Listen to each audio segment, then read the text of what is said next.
Okay, Greg, do you have? Oh, there he is. Okay.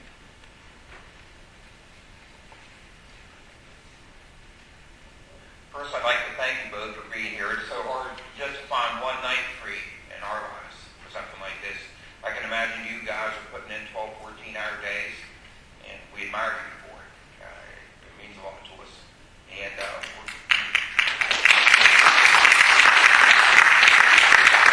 we're getting much more integrity and honesty from Zach's space than we expected. But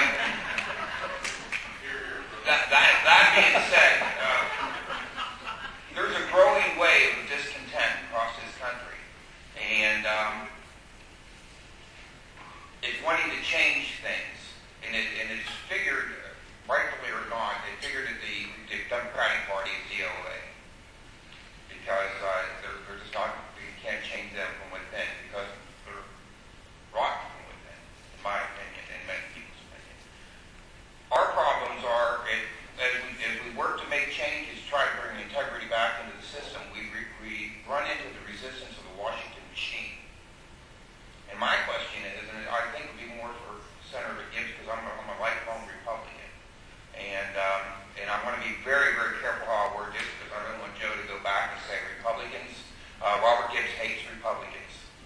But the bottom line is we are running into resistance. We try to clean a party, and when we get people like Specter out of Pennsylvania that wasn't in the party to begin with, he was a fake, we run into resistance there. Do you recognize that? Do you recognize the problems we're running into and the frustration? Because what we're doing is we're trying to fix things.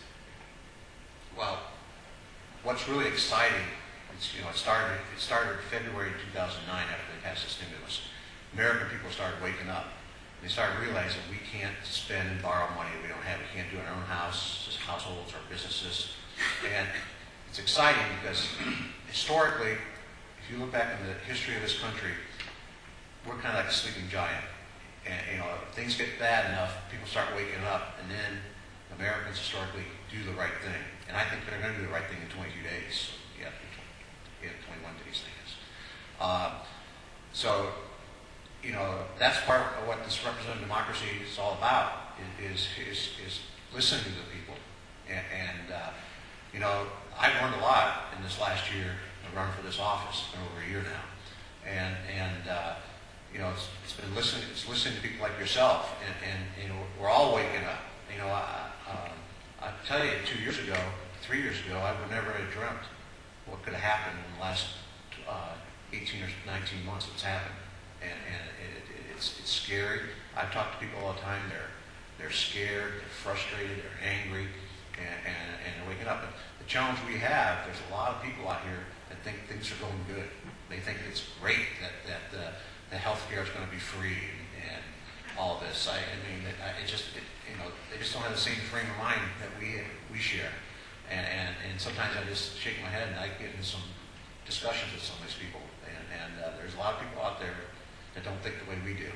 Okay, they think that things are going well.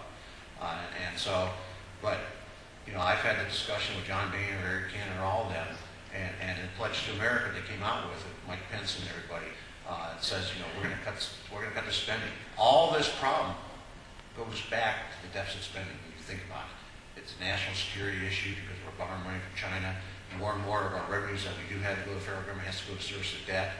That means there's less money for defense. If we need a missile defense system, we might not have the money for it because we're going to be bankrupt.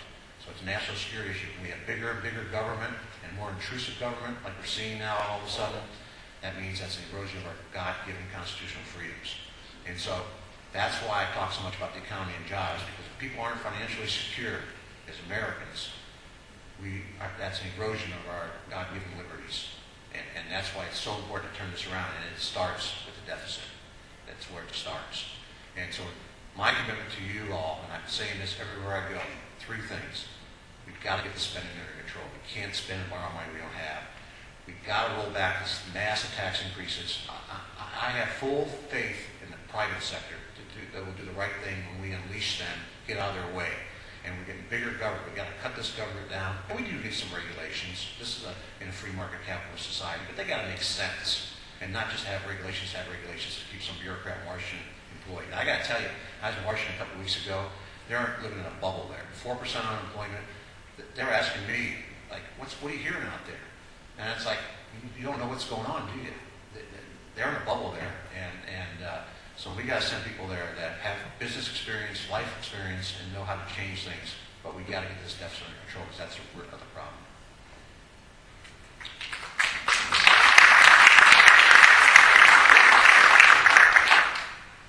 Since I was about 11 years old, when I understood that there was such a thing as politics, I asked my brother, older than me, he said, what's the difference between Republicans and Democrats? And he said, well, the Republicans are for the rich folks, and the Democrats are for the poor folks. And he believed that. I mean, he was relatively young. He's 6 years older than me. But I was his little brother, you know. But I thought about that. And a couple of years later, I said, so that would mean then that they would need more poor people to stay in power. And it hadn't dawned on him at the time, but he said, you're right. Yeah, you're right. I was just a little kid. And so that started my quest as in my life, was trying to have some identity as what my political philosophy would be when I grew up. And I pretty much stayed with that. My entire military career, I didn't vote. I was never registered to vote. I depended on the American people giving me a commander-in-chief that I would be proud of, and they, for the most part, didn't let me down till toward the end a little bit. And then the other reason was that I didn't live in any place very long to get involved in local politics, to even know who was running. I was, I think, 3 years, 4 years at a time in different locations, and so didn't get involved. When I retired, I got involved. And I was a Republican. I was an over-the-road truck driver. I talked people's ear off on CD radio and in truck stops, talking every time there's an election coming up, trying to shine the way, shine the way. Because I'm conservative. Now I'm a Constitution Party conservative. My idea of conservatism was simply this. The Latin word, the basis is conserve, which was conservare, which means to preserve well. And the reason that I was conservative, and am a conservative, is because I want to preserve what we have.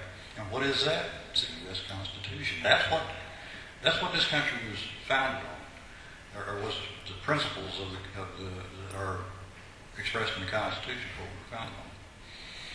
I have no faith any longer because I supported the Republican Party all I could. And I heard, I was paying attention when Newt Gingrich came around and they had the contract with America and all that. But why do we have to do it again? What happened? How come they didn't learn their lesson that time? Then this time, here we go again. And so I sat there and watched Greta Van Susteren one night, and Eric Cantor was on there, and he says, "Oh, Greta, we learned our lesson." Have you? Have you learned your lesson? Republican Party? The people in charge at the top of the Republican Party, have you learned your lesson? I'm not convinced, sir, that